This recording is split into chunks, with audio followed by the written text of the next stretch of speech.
merci de bien surtout Bozolanda magazine de Bino éveil national sur Congo Live Télévision. On est encore là pour la Fongola semaine où les bandasika na ba news où la population congolaise est allée causer là par rapport à la situation sécuritaire à l'est de la République démocratique du Congo.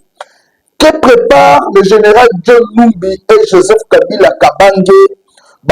C'est déjà rébellion et puis forces armées à Bango pour combattre le pouvoir de Kinshasa. Alors nous allons vous révéler aujourd'hui complot Oyo Joseph Kabila Kabange, ancien président de la République, sénateur à vie, a préparé et le mona John Numbi et par Bazo monté déjà rébellion menée force libération du Congo, quelque chose du genre. Je vais vous donner le nom ici. Bazo préparé un mot pour le front des révolutionnaires pour la libération du Congo. Ils différents la AFC, il y a Corneille Nanga. Pourquoi pas monter et nous allons faire des révélations au cours de cette émission. Et nous allons aussi vous parler des bandettes des amis Koleka, Naka. Il y a M23. Déjà de M23, donc ça a communiqué pour que c'est la reddition. Il y a armée na bango bazoma vers Rwanda et Ouganda. C'est pour dire le M23 reconnaît clairement que ba collaborer na ba Rwanda na ba Ouganda et bazo senga na commandant. Il y a armée la République démocratique du Congo, pas dit que la bango taba nous allons faire ce communiqué là. Et aussi, nous allons vous faire passer le communiqué. Il y a des Wazalènes de Bazali Kosenga, la FARDC, Babongo Kosala, nous ne pas que la bien la population de Kassikodé, population, va retrouver qui mène à Bango na Bitumba, dans la partie est. Nous allons aussi démentir au cours de cette émission. La vidéo le coûta où le F23 va monter pour la Kolbake FARDC. Ce qui est faux.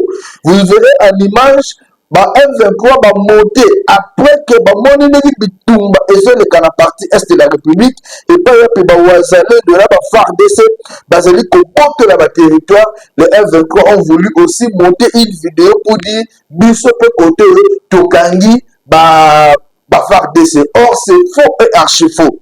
À vous tous qui nous suivez de partout, merci. Vous êtes toujours la fidèle Nabiso. Je le dis en introduction. John Numbi et Joseph Kabila Kabange sont en train de préparer la rébellion. Rébellion a comme objectif de renverser le pouvoir de Kinshasa. Ndebomoni, Front des révolutionnaires pour la libération du Congo. Qui sont ces révolutionnaires-là? John Numbi n'est pas un révolutionnaire pour ce qu'il a traversé avec Joseph Kabila Kabange. John Numbi a eu à former ces éléments ici à Kinshasa. John Numbi a recruté plusieurs jeunes liés à former le corps armé à la Kinshasa qui ne le reconnaît pas. Et aujourd'hui, John Numbi et Joseph Kabila Kabange prépare une rébellion na Congo, Front des révolutionnaires pour la libération du Congo. Il y a un moment que Mikolo Nyonso, la tractation, même les besoins de M23, va libérer partie est pour la population. C'est un plan. Et voilà pourquoi nous allons demander aux FARDC de ne pas céder. La tête. Puisque le plan c'est quoi? Aujourd'hui, FARDC, le M23, le M23, le noir, et par après, rébellion au John Numbi a préparé à fond des révolutionnaires pour la libération du Congo, il y a quoi agresser RDC et ils vont attaquer de partout pour que le pouvoir à Kinshasa et d'abord Kokima. Et Félix Tshisekedi, le chef de l'État, doit être déjà averti. Il faut aller à Makabo. Aujourd'hui là, la RDC est entre le marteau et la plume. Il y a une force rébellion qui se prépare et qui est à la base de cela, c'est Joseph Kabila Kabange et John Numbi. Front des révolutionnaires pour la libération du Congo et ils ont une idée pour remplacer le M23. Et l'objectif c'est avoir le départ de Félix Tshisekedi réforme constitutionnelle et ça les matés. Et d'où aujourd'hui, nous devons encourager notre armée pour bouter dehors M23 et la frontière de Bissau est la sécuriser. Que toute rébellion est se soulever et ça va bloquer de l'embryon ou dès le départ. La RDC aujourd'hui ne doit pas être à la merci à groupe armé. J'ai suivi le communiqué. D'ailleurs, je suis sûr que notre technicien, celui qui a la régie, moi, la Mboka, Joël Azol a accédé au communiqué. Lisez ce communiqué-là de M23. Le M23 reconnaît échec n'a pas souterrain. Dans ce communiqué-là que vous êtes en train de voir à l'écran, le M23 reconnaît son échec. Et vu que Ayebi que échec n'a force FARDC a commis le M23 demande à ce que FARDC, commandant FARDC, article la barota, il y a que se retirer l'édition. Or, le M23, Bazak trop malin. Et surtout que ce sont des Rwandais. Plus mon petit que la barota, plus mon Pakolukaba s'est renforcé en armée et après attaquer sur la FARDC. Ils n'ont jamais respecté les accords, ils n'ont jamais respecté même leurs propres parents. D'où aujourd'hui, le FARDC ne doit jamais cesser de rebondir la M23. Il faut retenir la bango, réduire la bango et ça va par force. Bakima. Et aujourd'hui, nous sommes très heureux de voir que la frontière, le territoire rebelle, qui n'a pas beaucoup, il y a M23, c'est récupéré maintenant par le FARDC. Vous allez voir avec nous, ensemble avec nous, la image Oyo, et Zali Bongo, et ça met Kakalobi, la localité, il y a Mweso. Bongo, na Nengenini, FARDC a bombardé qui, siège Moko, il y a M23. Et il y a eu beaucoup de morts et de dégâts. Et les FARDC sont arrivés sur place, pour retrouver qui document, Makambele. Vivez ça en image, vous allez comprendre que c'est dimanche, malgré que nous, on était peut-être à la maison, mais les FARDC étaient sur le terrain pour combattre le M23. Et localité, il y a Mweso et qui libéré hier dimanche. Bah récupérer des armes, récupérer des documents, communication, M23. Aujourd'hui, M23 a des débandades. Tout chapeau à nos FARDC au bazo sala musala kitoko au bazo bunda pour que République démocratique Nabiso et que les bons liboso et surtout que tous en a besoin yakimia. Toujours en image, c'est juste 1 minute et on se coupe pour continuer l'émission. Voilà, bah, qui c'est, hein?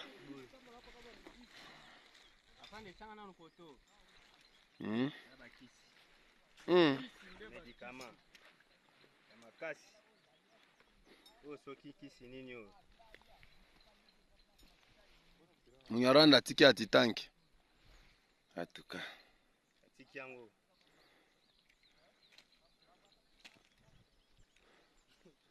Ah, béate. Danger, hein? Tala babiloko batiki, tala babor. Tala babor, mula tiki, babor. Tala babor. Tala. Gouvernement mobimande ezalaki awa. Hapa ndio kulwa nguvu zote ya kutosha. Ule yeye ni nyama sasa.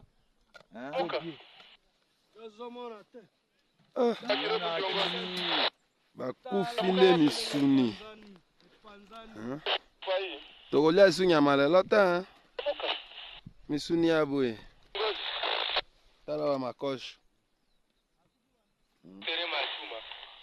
En tout cas. Voilà, merci beaucoup.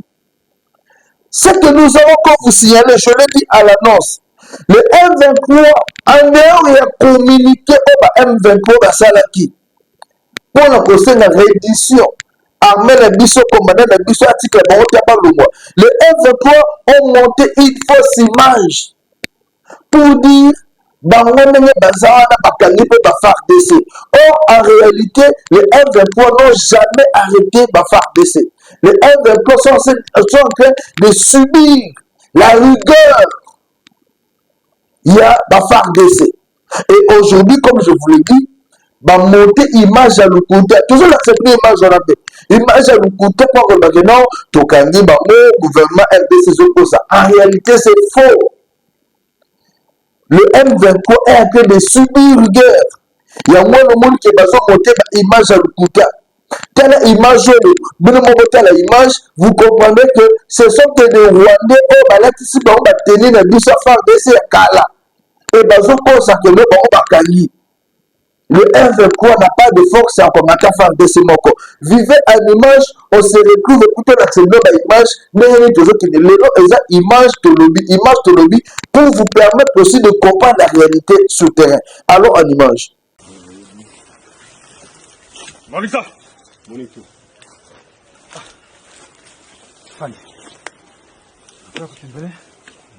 Ok. Nous sommes aujourd'hui le samedi 28 décembre 2024. Nous sommes ici à Limbongo avec le porte-parole politique et nous sommes venus vous voir puisque nous avons beaucoup de capturés, de prisonniers de guerre. C'est à vous, en tant que commandant en place, de nous expliquer cela. Merci mon collègue. Okay, merci d'être venu. Ici devant nous, nous avons les capturés de guerre que nous avons capturés dans les fonds de Alimbongo. Ils sont ici présents, ce sont les FARDC. Ici sont les groupes. Ah, c'est le FARDC. Oui. Vous avez FARDC? Oui. On a pas aligné. Non. Gardez. Hop. Immobile. Ici, c'est le groupe des Wazalendo. Les Zalendo. Aligné. Non. Oh, Aboudjou. Wazalendo. Ok. Enfin, c'est le groupe des FDLR. Ok, ça ce sont des FDLR. Mais toi tu as quel âge? Il a 13 ans. Ouais. Le gouvernement travaille avec ces gens. Voilà tout pour la présentation. Merci beaucoup, mon colonel. Chers compatriotes, nous avons présenté les capturés, parmi lesquels on trouve les génocidaires FDLR, les mineurs. Ainsi, nous interpellons la communauté internationale du soutien de la MONUSCO et toutes les forces étrangères à cette coalition qui tue nos populations. Nous réitérons notre engagement indéfectible à protéger la population civile. Merci. Oui, l'armée, nous sommes vraiment parés à toute éventualité. Nous allons parer à toute éventualité. Notre armée est prête. Merci.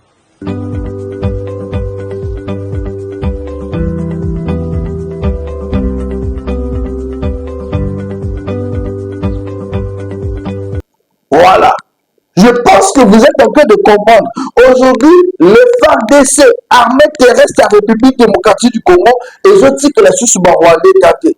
Et tous ces Rwandais-là de M23, ils ont monté l'image juste pour déstabiliser et communiquer en communication. Mais en réalité, ils savent que ils ont perdu le terrain. Et voilà pourquoi notre République, notre armée a annoncé la population, la territoire où M23, la population est longue. Pourquoi population est longue? Puisque le M23 se cache derrière cette population-là. Le M23 maintenant utilise cette population-là pour se protéger. Et c'est là que ceux qui vont bombarder, ils ont besoin de la population. Or, nous avons besoin de libérer le territoire. Le M23 doit partir. D'où cette population-là est aussi interpellée par communiquer. Il y a la FARDC, la population nyonso. Au bazar na secteur oyo M23 azali bamonde balungwa la population va quitter pour qu'on bombarde ces M23 là qui sont dans la RDC Mobimba. On a besoin de ce genre de commandement. Fallait pas que le commandement FARDC zana oyo au monde sauver Libumunene. Sauver Libumunene aroki mama unene arope sa commandement neni. Et aujourd'hui avec le nouveau commandant l'opération, on sent le changement, on sent la détermination de l'armée. Et félicitations à nos FARDC pour le grand travail qu'ils sont en train de faire. Et aujourd'hui, c'est le M23 qui a commencé la pardon. C'est le M23 qui a commencé à Obimela. Et le besoin de la population, c'est dit, toi, cercler partout, ils sont comme Bomba, que la RDC n'est pas un pays où beaucoup de gens sont sakana. Et l'armée congolaise appelle la population à la vigilance. Vigilance est là, puisqu'on a besoin de récupérer le territoire occupé par le M23. Dans Nord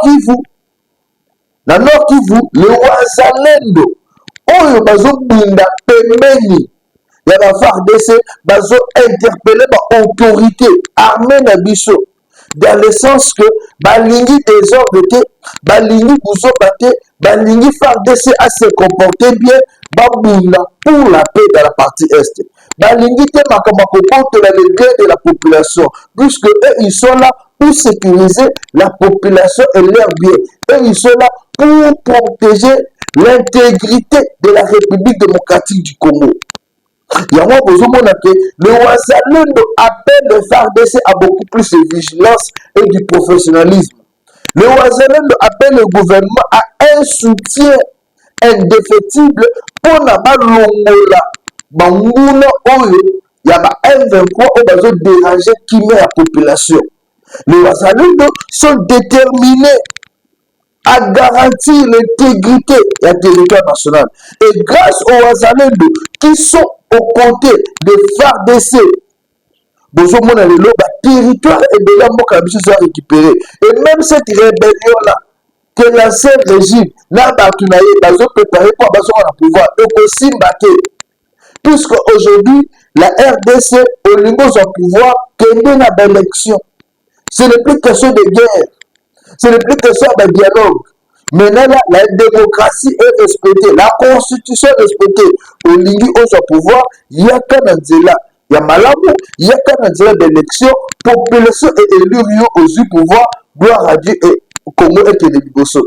Pour question de rébellion, ça fait la honte de voir celui qu'on appelle un démocrate vouloir aujourd'hui utiliser un lieutenant de son ancien régime pour détruire le pouvoir en place. Si vous pensez que vous avez de belles idées, mais vraiment, la démocratie, c'est aussi cet affrontement, la confrontation des idées. C'est quand la confrontation des idées que jaillisse la lumière. Pourquoi aujourd'hui l'opposition même refuse qu'il y ait une réforme constitutionnelle? Pourquoi aujourd'hui l'opposition refuse le change pour voir si c'est possible des discussions? Donc, ils ont un agenda caché. Il y a un John Lumbi, un front des révolutionnaires pour la libération du Congo, il va matérialiser. Mais au Kosimbate, sachez-le déjà. Nous allons prendre à l'image le Wazalendo. On a une déclaration politique pour demander au FARDC de bien mener le combat pour que victoire Ezala pour le bonheur et la population Père Congo Mobimba. On suit les images. Merci beaucoup. Population, gouvernement, na service zote za République. Tunasema merci beaucoup kwa kazi yenye tuko nafanya na ni kazi yenye kunasaidia pays. Na tuko na message yenye tunapenda tu signaler population yote pamoja na gouvernement yetu. Tuko na maprobleme za kabambi zenye ziko kutere. Nous etake wazalendo tuko ma mouvement za mingi za wazalendo. Alors zile ma mouvement mingi za wazalendo tushakosa kama wengine wazalendo bako mu max za wapi. Ukwenda kukutana ku ligne de front kunapatikana groupe zimoya ndio ziko nafanya kazi.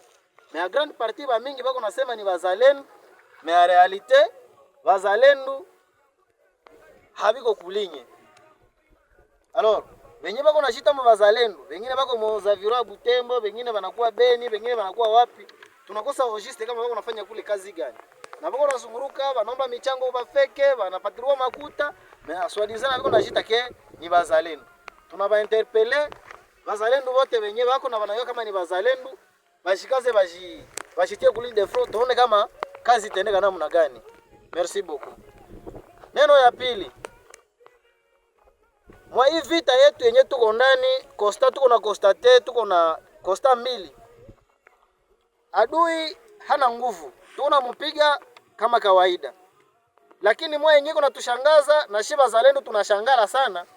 Ni wakati yenyewe uko na constate basoda yetu ya gouvernement, ba FARDC bako natoka kulinye defro, banafika maeneo zenye na adui hayafika, banapiga masasi, banapie vitu, banabomola manyumba mingine, wakimbizi wanaenda banakuwa wakimbizi automatically na adui na hayafika.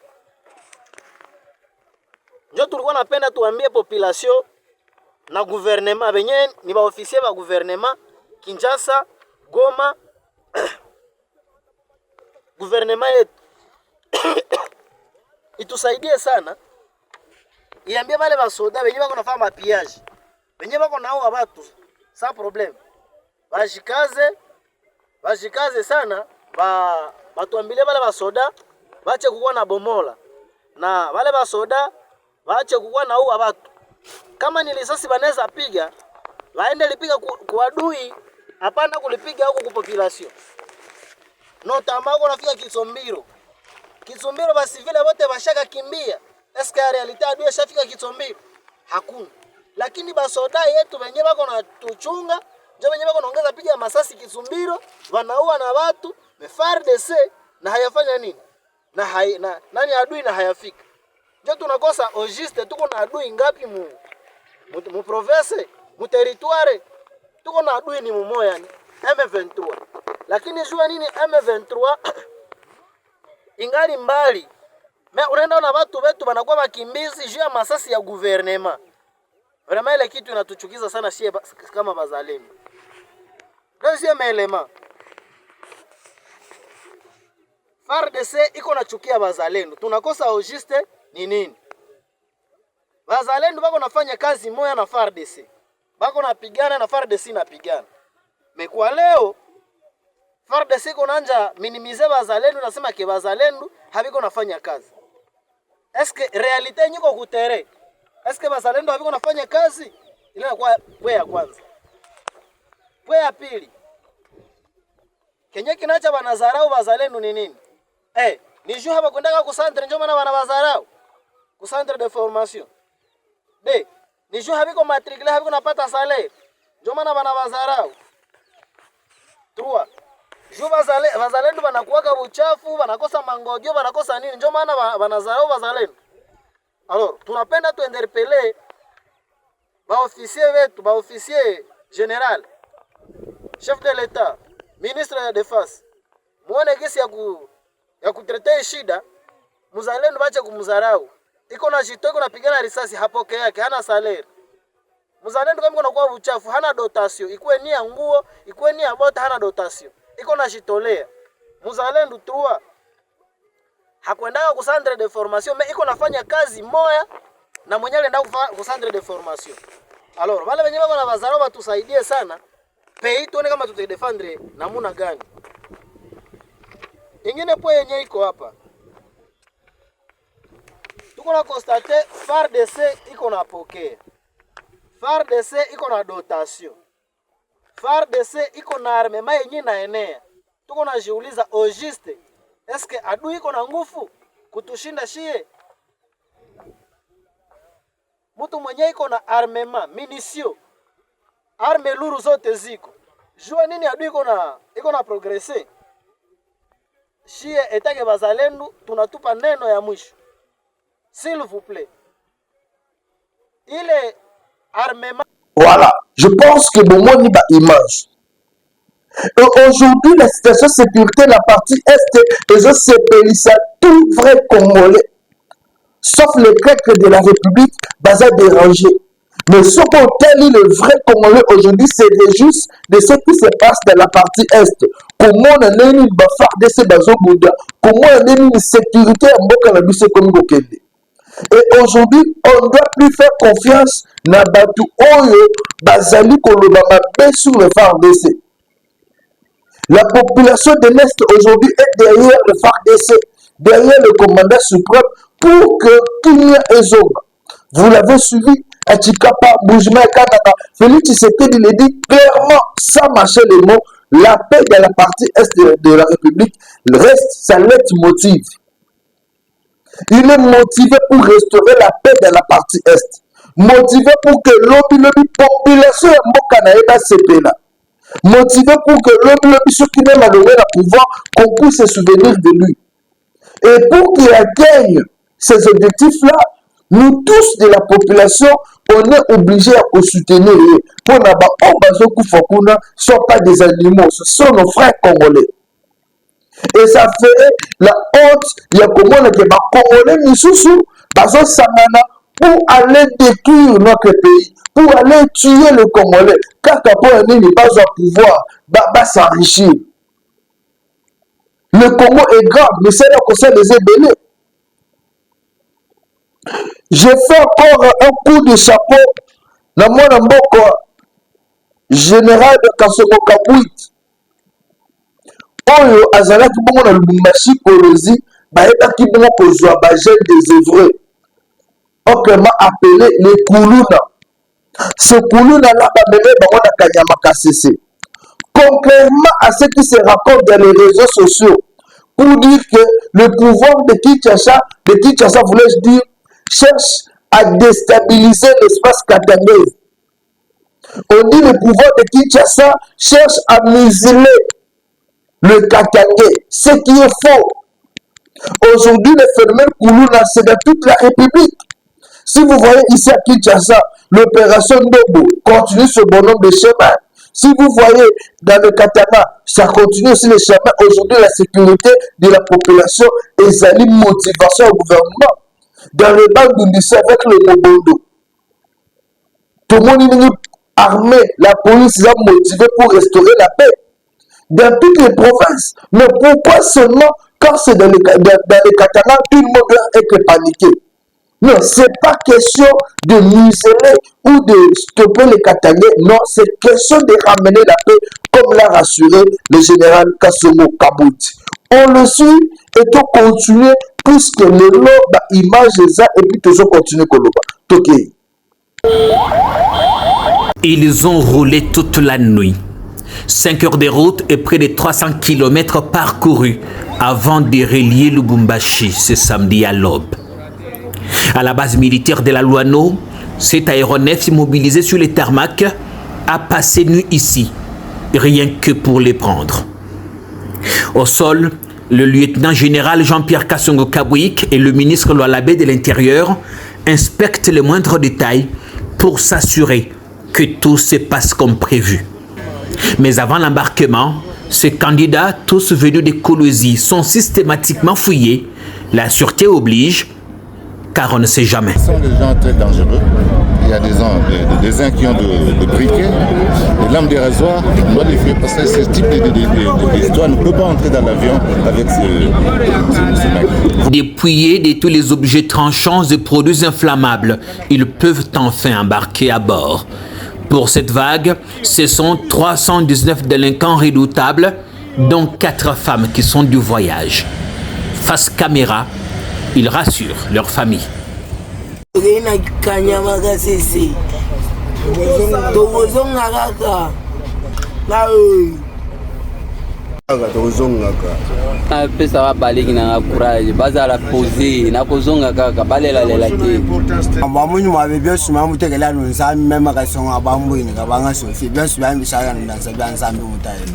Et n'embarquent dans cet avion que des délinquants bien connus de Touloa-là-bas.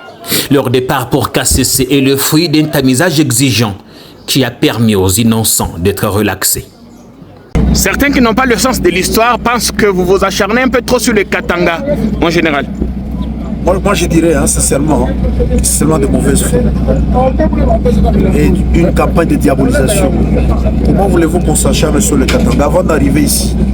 Combien de rotations on a fait à Kinshasa? On a fait plusieurs vagues qui sont parties de Kinshasa, on a fait des vagues qui sont venues du Congo central, on a fait des vagues qui sont venues de l'Équateur, on a fait des vagues qui sont venues du Kasaï. C'est juste la diabolisation, vous voyez. Il y a des gens, il y a des personnes malveillantes qui veulent toujours donner une mauvaise image du service national, une mauvaise image des actions du gouvernement. dans l'encadrement de la jeunesse. On ne s'acharne pas. Mais le problème se pose ici, il est réel. À Kolwezi, tout comme ici, le problème est réel.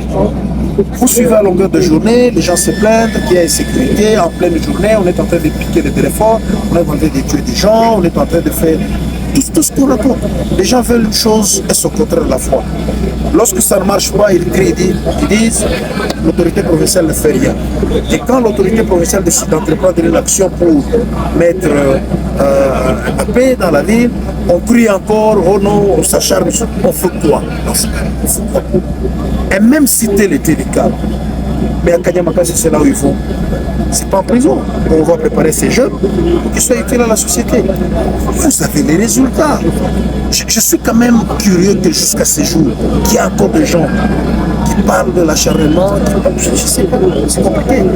Vous savez, politiquement, moi je ne suis pas politicien, politiquement ils sont motivés. Mais moi, en tant qu'électricien, moi en tant qu'officier, je dis, nous devons donner la chance à toutes les provinces. Nous disons et nous demandons à ceux-là qui sont derrière ces luttes, qui sont derrière cette campagne de diabolisation, d'arrêter. Ont déjà été une fois victimes de l'attaque de ces jeunes gens? Peut-être non, hein, c'est pourquoi ils parlent. Mais qui posent la question à ceux-là qui ont été victimes de ces jeunes gens.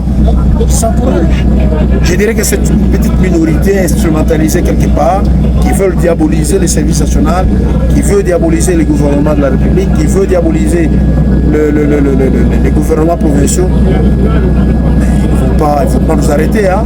Nous allons continuer. Tant que le mal va exister, tant que le mal va persister, nous allons continuer avec ce travail. On appelle ça opération spéciale parce que les autorités ont fait le choix de jouer la carte de la transparence pour dissiper tout malentendu et tordre le cou aux folles rumeurs qui ont embrasé Kolwezi ces dernières semaines.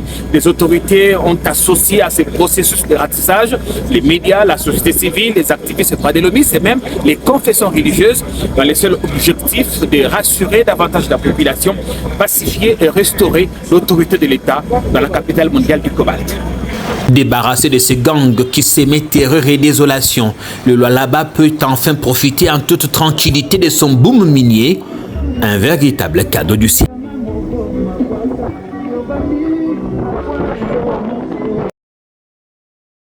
Merci beaucoup.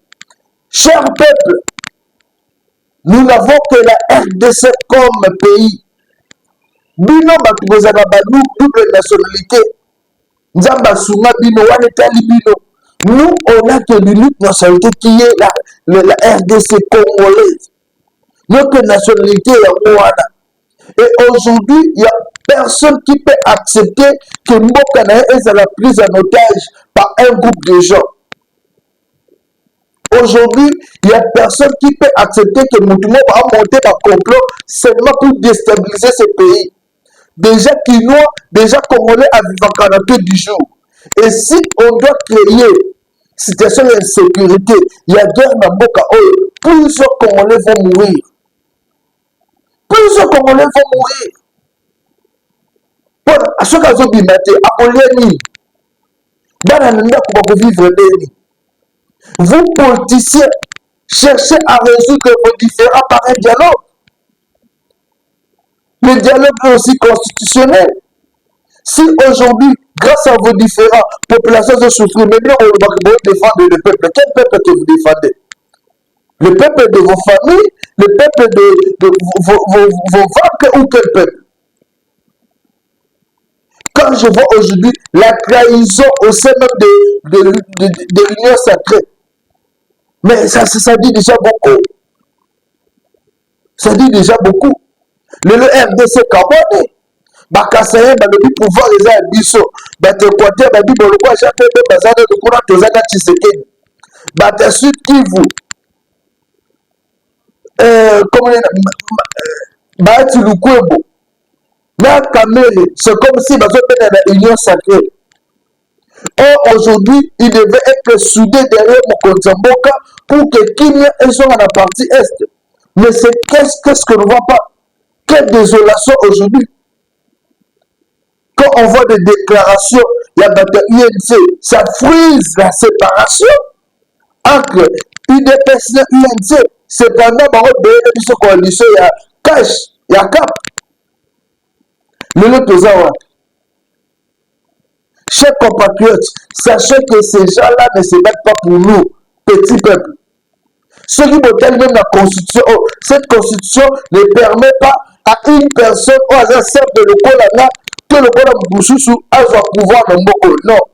Et ça acte bango. C'est la constitution pour le bango. Et aujourd'hui, la révision de la constitution ou le changement, si ça fait objet, il y a séparation entre les politiciens, c'est plus que bango surtout dans l'intérêt de bango. Cette constitution est façonnée pour un groupe de gens. Et ces gens-là ne veulent pas du changement pour l'intérêt, il y a tout la bango. Joseph Kabila aujourd'hui ne peut pas accepter la révision et le changement de la constitution. Puisque la constitution ne va pas en ailleurs. La constitution, ils ont protégé les partenaires. Et si on doit changer la constitution, c'est-à-dire l'intérêt d'ailleurs, Kabila et Bezala bafoué. Bateau sur Bazaka, 1+4. Aujourd'hui, s'ils ne veulent pas du changement de la constitution, puisque ceux qui ont changé la constitution, va couper. Et voilà la crainte, il y a changement ou révision de la constitution. Lolo, je vais vous faire cette révélation. Vous savez que nos forêts sont vendues. Aujourd'hui, la plupart de nos forêts sont vendues. Je me suis dit, vous allez comme on a eu à Zakana Kenge, tout à Namboka Mobo, afin de les avoir de l'Ebima. Plusieurs de nos forêts sont vendues. Et cette vente-là est garantie par quoi? Par cette constitution. Je vous le dis. Maman Eve Lazaï, mais je vous informe déjà, plusieurs forêts ici, dans la ville province à Kinshasa, voire même dans toute la République, elles sont vendues. Vendues par ceux qui étaient d'abord au pouvoir, et aujourd'hui, ils ont continué. Et cela est garanti par la Constitution. Mais pourquoi ne pas changer ce système-là? Aujourd'hui, même un élu, à cause que c'est de l'autre côté, un élu ne peut pas construire des ports. Normalement, malgré que comment on exige par contre aussi là-bas, et ça sonne. Cher peuple, même au bazar d'opposition, bazar nous pas côté. Même au bazar d'opposition, bazar nous pas côté ma solo. Alors nous devons tout faire pour que ce qui nous donne côté ma solo, c'est pas un problème, on est congolais, on est tous appelés à diriger. Mais quand on veut diriger, c'est la peine d'un balam. Et c'est un méga babété. On ne peut pas faire la honte à la Congolais. Quand on a un méga macabozo qui est RDC, d'ici fait 30 ans, tu risques tout comme un pays à Bangouna. Les Rwandais font un ici. Les Rwandais va continuer à connecter afin de compte comme on a là pour Massamba, mais là, moi, Rwandais pour Massamba. Est-ce que l'on a bien? Et c'est ce qui se passe dans la partie Est. Le tout, tu commences à dire que tu es minoritaire. Minoritaire en quoi? Minoritaire en quoi? Afdel, malheur, il y a population, il y a Congo. Malheur en Congo, il y a Congolais que le loup, et ça Afdel. Si vous avez surtout AFC, Front des révolutionnaires pour la libération du Congo, et Afdel. Afdel est de mener du malheur. Afdel est de mener du Rwandais. Afdel a dit qu'il y a la misère au traverser Tilelo. Et aujourd'hui, il est temps que le Congolais trouve sa vraie place. Il est temps que le Congolais change sa façon de réfléchir pour que Makambo te liboso. Chine, et j'ai une détermination, le Makambo change, comment on vient Chine. Et la RDC doit aussi prendre une décision. Certes, qu'il y aura des pertes en vie. Il n'y a pas de sacrifice. Il n'y a pas de victoire sans sacrifice. Je pense qu'il y aura des sacrifices et nous allons tout faire pour que Kimia et Zoranamboka Oye. Nous allons tout faire pour que la paix soit retrouvée dans ces grands pays. Nous allons tout faire pour que l'image des Congolais est à la retrouver. Congolais tellement, quelle dimension nous allons commis dans Mboka. On nous a menti ici que Biloko Gokita. Est-ce que Biloko Kiti? Ministre Bukoko, Biloko Kiti? Mais on doit vous arrêter. Vous avez menti toute la République. La réalité, tout autre que sur le terrain. population se vivre dans la fête. Vous donnez vous donnez la matière, l'opposition pour nous critiquer le pouvoir. Ce n'est pas gentil de votre part. Aujourd'hui, la population souffre. RDC, on l'a mis sous population. Quand c'est gros, on les a beaucoup dorlotés, mais bon, on va aider la population. On les a beaucoup dorlotés, mais on va aider la population. Les gens croyaient que l'arrivée, il y a mon coco, l'économie, ça pouvait changer les choses, mais zéro. Maman Soumi n'a bien une femme sur qui reposait tout l'espoir de la population, mais aujourd'hui tout le monde est déçu. Rien ne s'est fait. C'est comme si tu as quand même ministre et moi, il y a mon bien. Puisque maman n'a même pas de souci. À ce que la population qui bon maman est alliée. Vous voyez comment cette population-là souffre. Et je sais la passe. Faites quelque chose pour que la population ait fêté bien. Faites quelque chose pour que la population ait vivre en paix. Faites quelque chose pour son avenir. C'est tout ce qu'on vous demande. C'est tout ce qu'on vous demande, rien d'autre. Moi, sur le peuple, moi, sur le mokonza moka, na befort à Josala, pour la Kinia. Place vos amis, ok, c'est plus long, pour ne pas qu'ils te reflétent malade, mais dans ce fait, je pense que nous sommes arrivés à la fin pour ce numéro. Et très bientôt, dans quelques minutes, nous allons vous parler du discours de Martin Fayulu Madi qui défend le peuple. Mais entre-temps, le numéro de contact reste le même, le 081 244 83 09. 081 244 83 09. Merci beaucoup.